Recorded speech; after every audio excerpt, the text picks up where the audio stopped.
ଏ ବର୍ଷ ବିଲାତିରେ କମ୍ପ୍ରମାଇଜ ନାହିଁ ମ। ଟୋଟାଲ ଆମ ସାନ ଟୋକା ବାହାଘରକୁ ବିଲାତିରେ ପୁରା ଟୋଟାଲି ଖଟା ତା ସାଙ୍ଗରେ ବିଲାତି ପୋଡ଼ା ପୁରା ବଢି ଲଙ୍କା ପକେଇ ଝୋଳ ହବ। ଦହି ପଖାଳ ଗୋଳା ହବ ହଣ୍ଡାରେ ଟୋଟାଲ କଂସା ଘରକୁ ନେଇକି ଆସିବ ଆଉ।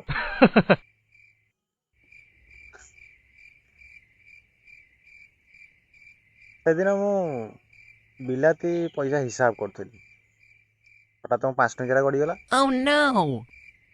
ତାପରେ ମୁଁ ଯାଇକି ଆଲମାରି ତଳ ଖୋଜେ ତ ଗୋଟେ କାଗଜ ମିଳିଲା। କାଗଜଟା ଅବଶ୍ୟ ଟିକେ ମୋଡାମୋଡ଼ି ହେଇଥିଲା। ତାପରେ ମୁଁ ଯେତେବେଳେ ଦେଖିଲି ସେଇଟା ଖାଲି କାଗଜ ନଥିଲା, ସେଇଟା ଥିଲା ଗୋଟେ ପ୍ରେମ ପତ୍ର। ପ୍ରଥମ ପ୍ରେମର ଏ କାହିଁରେ ସବୁବେଳେ ଗୀତ ବଜଉଛୁ? ଏଟା ମୋ ପ୍ରେମ ପତ୍ର ନୁହେଁରେ, ମୋ ସ୍ତ୍ରୀକୁ କିଏ ଦେଇଥିଲା।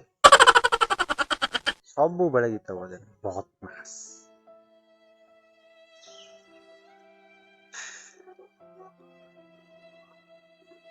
ତାପରେ ମୁଁ ଏମିତି ପଢୁ ପଢୁ ପ୍ରେମ ପତ୍ରଟା ରିମା ଆସିକି ପହଞ୍ଚିଗଲା।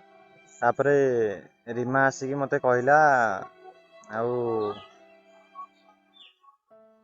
ଦେଖ ଟିକେ ବୁଝିବାକୁ ଚେଷ୍ଟା କର। ମୁଁ କିଛି କହିଲିନି, ଚେୟାରରେ ବସିଗଲି। ସେ କହିଲା ପଚାରିବନି କାହା ସହ? ମୁଁ କିନ୍ତୁ ପଚାରିଲିନି, କାରଣ ପଚାରିବାଟା ଭୁଲ ହେଇଥାନ୍ତା। ମୁଁ ପଚାରିଲି କାହା ସହିତ, କାରଣ କାହା ସହଟା ଗୋଟେ ବ୍ୟାକରଣଗତ ଭୁଲ।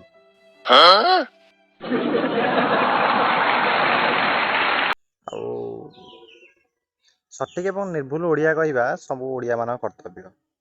ଯଦି ଆପଣମାନେ ବି ଏମିତି ସଠିକ୍ ଆଉ ନିର୍ଭୁଲ ଓଡ଼ିଆ କହିବା ପାଇଁ ଚାହୁଁଛନ୍ତି, ନିଶ୍ଚିତ ଭାବରେ ଆମକୁ ଯୋଗାଯୋଗ କରନ୍ତୁ। ଡେସ୍କ୍ରିପସନରେ ଆମର ଯୋଗାଯୋଗ ଠିକଣା ଅଛି। Thank you. अच्छी बात बोली, आपको अच्छी लगी तो ऐसे थोड़ा मार दीजिए हाथ, आप थोड़ा सा मार दीजिए।